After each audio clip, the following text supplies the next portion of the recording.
আমাদের take সাইগাই YouTube পরিবারে এই মুহূর্তে দুটো গিভঅ্যাওয়ে চলছে, সেই দুটোর কথা মনে করিয়ে দিয়ে আপনি অবশ্যই অংশগ্রহণ করবেন। ডেসক্রিপশনে লিঙ্ক থাকবে সেই ভিডিওর, সেটা মনে করিয়ে দেওয়ার পর আমরা তাহলে আজকের টিএসজি নিউজে 488তম টিএসজি নিউজে আমরা চলুন ঝাঁপিয়ে পড়ি। সারাক্ষণ ফোনের খবর মাঝে মধ্যে একঘেয়ে লাগে না? আজকে তাহলে একটু অন্যরকম খবর দিয়ে শুরু করা যাক না? আমি জানি এলন মাস্কের খবর আর টুইটারের খবর সেটাও একঘেয়ে হয়ে গেছে, কিন্তু এলন মাস্ক যে টুইটার কিনলেন তারপর কি হলো, আর বিশেষ করে এই রিলেটেড পরের খবরটা, সেটাও খুব ইম্পর্টেন্ট খবর এটাই যে এলন মাস্ক যে টুইটার কিনেছেন $44 বিলিয়ন দিয়ে, পুরো টাকাটা তিনি চাইলেই মেটাতে পারেন, কিন্তু মেটাবেন না। তিনি সেই টাকাটা বিভিন্ন জায়গা থেকে তোলার চেষ্টা করছেন, রেজ করার চেষ্টা করছেন, এবং তিনি অলরেডি $7 বিলিয়ন রেজ করে ফেলেছেন। তো এর ফলে রিস্কটা পুরোপুরি তার ঘাড়ের ওপর থাকছে না, অন্যান্য কোম্পানির ওপরও থাকছে যারা ইনভেস্ট করছে সেখানে। এবং তিনি যেরকম প্রতিশ্রুতি দিয়েছিলেন টুইটারকে কিনে নেওয়ার পর, পুরো ডিলটা কমপ্লিট হয়ে যাওয়ার পর টুইটারকে প্রাইভেট করে দেওয়া হবে, এবং তারপর তাদের যা কোড আছে সেগুলো সব পাবলিক করে দেওয়া হবে, এবং যত বট আছে বা ফেক অ্যাকাউন্ট আছে সেগুলোকে ক্লিয়ার করা হবে, ইত্যাদি ইত্যাদি সব কিছু করা হবে, টুইটারকে পরিষ্কার করা হবে। এবং তারপর এলন মাস্ক শোনা যাচ্ছে টুইটারের সিইও হয়ে বসবেন, এবং সেটা যদিও তিনি বলছেন যে টেম্পোরারি কিছুদিনের জন্য তিনি সিইও হবেন এবং টুইটারকে তিনি লাভজনক সংস্থা হিসেবে তৈরি করবেন। এবং তারপর কি করবেন? প্ল্যান এটাই যে তারপর 3 বছর বাদে এলন মাস্ক টুইটারকে আবারও পাবলিক করে দেবেন, মানে শেয়ার মার্কেটে আবার টুইটার লিস্টেড হবে, লোকে শেয়ার কিনবে, টুইটার আবার লাভজনক সংস্থা হিসেবে অনেক বেশি লাভে বিক্রি হবে, এবং এলন মাস্কের টাকা দ্বিগুণ 3 গুণ 4 গুণ হয়ে ফেরত চলে আসবে তার ঘরে। কেমন মাস্টার প্ল্যান না? ওকে, সেকেন্ড খবর এটাই যে 7 বিলিয়ন 44 বিলিয়ন এই যে সংখ্যাগুলো আসলে কত বড় সংখ্যা আমরা কখনো ফিলও করতে পারি না, কারণ ওতে আমাদের কিছু যায় আসে না। 7-এর পর কটা শূন্য বসে শুনলে আমরা হার্ট ফেল করবো, কিন্তু এটা রেফারেন্স হিসেবে যদি আমরা ধরি 7 বিলিয়ন আর 44 বিলিয়ন, তাহলে আপনি আরও বুঝতে পারবেন যে আলিবাবা কোম্পানি গত 2-1 দিনের মধ্যে মার্কেট থেকে তাদের সম্পত্তি খুইয়ে বসেছে $26 বিলিয়ন, এবং সেটা খুইয়েছে কেন? শুধুমাত্র একটা গুজবের কারণে। ভাবা যায়? আপনারা জানেন যে জ্যাক মার আলিবাবা কোম্পানি চায়নার একটা বিশাল বড় জায়ান্ট, এবং জ্যাক মার সাথে যবে থেকে শি জিনপিংয়ের সম্পর্ক খারাপ হয়েছে, তিনি সরকারের সামান্য সমালোচনা, ওটা বোধহয় বলা যায় না, সমালোচনা করেছিলেন। তো তারপর থেকে তার পিছনে সরকার একদম লেগে পড়েছে, এবং তারপর থেকে জ্যাক মার কোম্পানিকে নানাভাবে হেনস্থা করা হচ্ছে। আলিবাবা ক্রমশ তাদের যে এত বিরাট প্রতিপত্তি সেটা খুইয়ে বসছে, ক্রমশ কমছে তাদের সম্পত্তির পরিমাণ, ব্যবসার পরিমাণ। রিসেন্টলি একটা গুজব হলো যে মা পদবিযুক্ত কাউকে পুলিশ গ্রেফতার করেছে। এই গুজবটার জন্য আলিবাবা কোম্পানির শেয়ার এতটাই নেমে গেল যে আলিবাবা কোম্পানির $26 বিলিয়ন লস হলো শুধুমাত্র এই গুজবের জন্য। ভাবা যায়? তো যাই হোক, জানা যাচ্ছে যে চাইনিজ গভর্নমেন্টের সাথে জ্যাক মার সম্পর্ক খারাপ হলেও আলিবাবা কোম্পানির সিইওকে এখনো পুলিশ ধরে। এরপরের খবর আমরা তাহলে একটু ফোন থেকে ঘুরে আসি। ফোনের খবর এটাই যে OnePlus 10 আর রিসেন্টলি লঞ্চ হয়েছে, যে ফোনটা কোনোভাবেই OnePlus-এর ফোন বলে মনে হচ্ছে না, সেটা রিয়েলমির ফোন বা ওপোর ফোন বলে বড়জোর বলা যেতে পারে। OnePlus আর OnePlus নেই, এই ফোনটা আবারও প্রমাণ করে দিচ্ছে, এবং প্রমাণ করে দিচ্ছে যে তার আজকে একটা বড় উদাহরণ দেখা যাচ্ছে। জানা যাচ্ছে যে ইউজাররা বলছেন যে এই ফোনটা গেম প্লে করতে গেলে অস্বাভাবিক অত্যাধিক গরম হয়ে যাচ্ছে, এবং এটা শুধু ইউজাররা বলছে, অভিযোগ করছে তাই নয়, কোম্পানি রেকগনাইজ করেছে এটা। কোম্পানি বলছে যে হ্যাঁ, দীর্ঘক্ষণ গেম আপনারা খেলবেন না, গরম হয়ে যায় ফোন। কিন্তু আমরা একটা এত দামি ফোন কিনছি, গেম প্লে করার জন্যই কিনছি, এবং আমরা দীর্ঘক্ষণ না খেললে তাহলে ফোনটা কিনলাম কেন? তাই না? এবার কি বলবো এই ব্যাপারে, আমার কোনো মতামত দেওয়ার নেই। OnePlus-এর অবস্থা আপনারা দেখতেই পাচ্ছেন, আপনাদের কিছু মতামত থাকলে সেটা কমেন্টে লিখে জানান। তো চায়নাতে কি চলছে আপনারা তো সেটা শুনলেন, আর চায়না যেরকম দেশ, এইসব খবর আমরা খুব একটা অবাক হই না, কারণ চায়নাতে সব কিছুই সেন্সর করা থাকে, সব কিছুই ব্যান করা থাকে, সরকার সব কিছুর উপর নজরদারি চালায়, এগুলো আমরা জানি। চায়নাতে টুইটার, গুগল, ফেসবুক এইসব চলে না, তার কারণ মানুষে সেগুলো ইউজ করতে পারে না, সরকার ব্যান করে রেখেছে। আপনারা অনেকেই প্রশ্ন করেন যে ভিপিএন দিয়ে তো ইউজ করতে পারে না, ভিপিএন দিয়েও ইউজ করতে পারে না, কারণ চাইনিজ গভর্নমেন্ট ভিপিএন কোম্পানিগুলোর উপরও এইরকম প্রেশার বা নিয়ম বা আইন রেখে দিয়েছে যে ভিপিএন কোম্পানিগুলো সব রকম তথ্য, ইউজারের সব তথ্য সরকারকে দিতে বাধ্য। তাহলে ভিপিএন ইউজ করার লাভ কি? আর ঠিক একই ঘটনা, একই জিনিস আমরা পৃথিবীর বিভিন্ন দেশে কিন্তু ইদানিং লক্ষ্য করছি।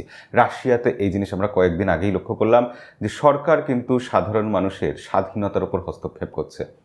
তো একই রকম জিনিস আমরা বোধহয় এবার ইন্ডিয়াতেও আগামী দিনে দেখতে পাবো, কারণ ইন্ডিয়াতে আমরা দেখছি যে সরকার কিছুদিন আগেই ভিপিএন কোম্পানিগুলোকে বলেছে যে যেসব লোক ভিপিএন ইউজ করছে তাদের তথ্য ইন্ডিয়াতেই রাখতে হবে, এবং 5 বছর অন্তত স্টোর করে রাখতে হবে সব ডিটেলস। এবং তাহলে ভিপিএন ইউজ করার মানেটা কি থাকলো? লোকে ভিপিএন ইউজ করে এই জন্যই যে পরিচয় যাতে গোপন রাখা যায়, যে জিনিসগুলো আমাদের দেশে ব্যান আছে সেই জিনিসগুলো আমরা যাতে কোনোভাবে ইউজ করতে পারি, ইত্যাদি ইত্যাদি বিভিন্ন কারণে। তো এই যদি হয় অবস্থা, ভিপিএন কোম্পানিগুলোর ব্যবসা তেমনি লাটে উঠবে, তারা তাদের যে এথিক্স আছে সেই জায়গা থেকেই সরে যেতে বাধ্য হবে। তো সম্ভবত ভিপিএন কোম্পানিগুলো ইন্ডিয়া ছেড়ে চলে যাবে, ইন্ডিয়ার লোকেরা ভিপিএন ইউজ করতে পারবে না, এবং 1 বছর অবধি কারাদণ্ড হতে পারে, 1 লাখ টাকা জরিমানা হতে পারে, অথবা দুটোই একসাথে হতে পারে, এরকম আইনও সম্ভবত আসছে। জুলাই মাস থেকে এই আইন চালু হয়ে যাবে। সেক্ষেত্রে বুঝতেই পাচ্ছেন যে সব দেশই এবার বোধহয় চায়নার পথে হাঁটতে চলেছে। এর পরের খবর, এটাও একটু খারাপ খবর, যে রেডমি নোট 7 সেই ফোনটা এবার ব্লাস্ট হয়েছে জানা যাচ্ছে, এবং সব কোম্পানির ফোনই তো আমরা দেখতে পাচ্ছি ব্লাস্ট হচ্ছে, কোথাও মিডিয়াটেকের প্রসেসর দিয়ে, কোথাও কোয়ালকমের প্রসেসর দিয়ে। কাকে দোষ দেবো আর কেন দোষ দেবো আমরা?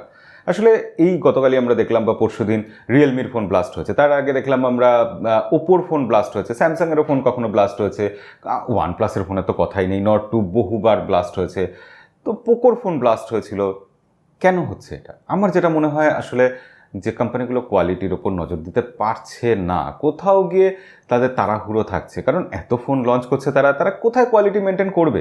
আলটিমেটলি যেটা হচ্ছে, ইউজাররা ভুক্তভোগী হচ্ছেন, রিস্ক হয়ে যাচ্ছে তাদের লাইফের, এবং ফোন ব্লাস্ট হচ্ছে। আর এই ফোন ব্লাস্ট হওয়ার প্রসঙ্গে পরের খবরে আসি, যে ইলেকট্রিক ভেহিকেল কিন্তু ইদানিং খুব ব্লাস্ট হচ্ছে। আপনাদের বেশ কয়েকদিন আমি টেক নিউজে বলেছি। তো ইলেকট্রিক ভেহিকেল যে ব্লাস্ট হচ্ছে, সেটা অনেকে বলছিল যে এখন গরমকাল, গরম পড়েছে খুব, তার জন্য ব্লাস্ট হচ্ছে। কিন্তু বিশেষজ্ঞরা গবেষণা করে দেখছেন যে না, সেই কারণে নয়। কোম্পানিগুলো এখন ইলেকট্রিক ভেহিকেলের এত চাহিদা বেড়ে গেছে যে তারা প্রোডাকশন খুব বেশি বাড়িয়ে দিয়েছে, এবং তার জন্য কোয়ালিটি কন্ট্রোল করছে না, কোয়ালিটি ঠিকঠাক মেনটেন করছে না, এবং তার ফলে ফল্টি ব্যাটারির জন্য, হ্যাঁ খারাপ ব্যাটারির জন্য ইলেকট্রিক ভেহিকেল, স্কুটি ফুটি যেগুলো আছে সেগুলোতে আগুন লাগছে, ব্লাস্ট হচ্ছে। ভাবা যায় এই একই ব্যাপার হয়তো স্মার্টফোনের ক্ষেত্রেও হচ্ছে, কেউ গবেষণা করছে না, বা করলে সেটা প্রকাশ্যে আসছে না। তো শাওমির প্রসঙ্গে যেখানে এসেই গেল, সেখানে আরেকটু বিতর্কিত খবর ছুঁয়ে যায়। ইডি, ইন্ডিয়াতে যে এনফোর্সমেন্ট ডিরেক্টর আছে, তারা শাওমির 5,500 কোটি টাকার সম্পত্তি বাজেয়াপ্ত করেছিল কয়েকদিন আগে, এবং শাওমি তার এগেনস্টে স্টেটমেন্ট দিয়েছিল, বা সরাসরি আদালতে গিয়ে চ্যালেঞ্জ করেছে ইডিকে, এবং তারা বলছে যে তারা কোনো রকম 2 নম্বরই কিছু করেনি। উল্টে তারা ইডির এগেনস্টে কেস করেছে যে ইডি তাদের কর্মীদেরকে ধমক দিচ্ছে, এবং তাদেরকে ফিজিক্যাল অ্যাসল্ট করবে বলে কিছু হুমকি দিয়েছে, এরকম সব ব্যাপার স্যাপার। তো যাই হোক, কোর্টে কেস চলছে, এবং কোর্ট থেকে এখন এই সম্পত্তি বাজেয়াপ্তর ব্যাপারটাতে স্থগিতাদেশ জারি করেছে। বলেছে যে এখন সম্পত্তি এক্ষুনি বাজেয়াপ্ত করা যাবে না, তদন্ত হোক, সব কিছু বাইরে আসুক, আরও ডিটেলস আমরা জানতে পারি, তো তারপরে এসব ব্যাপার দেখা যাবে।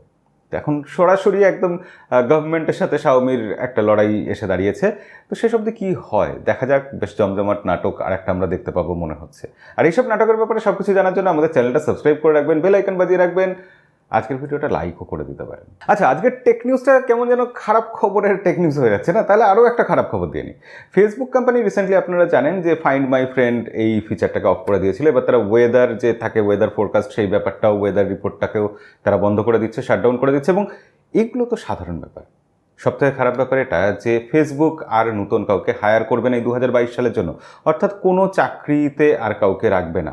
চাকরির বাজারে ফেসবুক আপাতত সব কিছু বন্ধ রাখছে। কেন না, ফেসবুক ইদানিংকালে বেশ অনেকটাই নিচের দিকে যাচ্ছে, তাদের জনপ্রিয়তা কমছে, এবং ফেসবুক সেই কারণে একটা কোথাও কিছু চিন্তাভাবনা করছে, তার জন্য তারা এই বছরের মতো কোনো রকম হায়ারিং আর করবে না। আচ্ছা, গতকালের টেক নিউজে ইনফিনিক্স নোট 12 সিরিজের ফোনের ব্যাপারে আমি যখন খবর দিয়েছিলাম, সেখানে দেখা যাচ্ছিল, ভিডিওতেই দেখিয়েছিলাম যে 20 তারিখ সেটা ইন্ডিয়াতে, 20 মে ইন্ডিয়াতে লঞ্চ হবে, এবং সেখানে ডক্টর স্ট্রেঞ্জ যে মুভিটা নতুন লঞ্চ করেছে মার্ভেল ইউনিভার্স, সেই ডক্টর স্ট্রেঞ্জ মুভির সাথে ইনফিনিক্স কোম্পানি টাই আপ করেছে, এরকম সব ব্যাপার স্যাপার। তো অনেকে জানতে চাইছিলেন তারপরও যে কবে এটা লঞ্চ হচ্ছে অফিসিয়ালি। তো 28 মে লঞ্চ হচ্ছে, আবারও আপনাদের বলে দিলাম। তো ইনফিনিক্সের বেশ পয়সা করি হচ্ছে, তার মানে আজকাল মার্ভেলের সাথে তারা টাই আপ করছে। আর ছোটো কোম্পানি নেই কিন্তু। আজকে শেষ খবর ফোল্ডিং ফোনের খবর। দুটো খবর আছে আসলে। শেষ খবর এটাই যে ফোল্ডিং ফোনের জগতে রিয়েলমি খুব শিগগিরই আসবে, তারা অফিসিয়ালি জানিয়েছে তারা ফোল্ডিং ফোনের উপর কাজ করছে।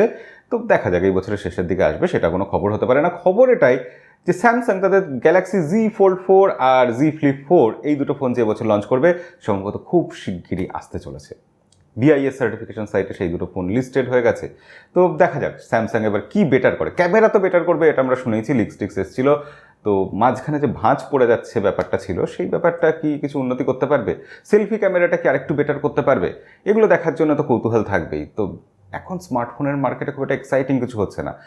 Z Fold 4 সিরিজ এসে কিছু এক্সাইটিং করতে পারে কিনা দেখার জন্য আর কয়েকদিন অপেক্ষা করতে হবে। আর আজকের ভিডিও এখানেই শেষ করব। আগামীকাল সকালে আমাদের নতুন ভিডিওর জন্য আপনাদের অপেক্ষা করতে হবে। আজকের মতো বিদায়।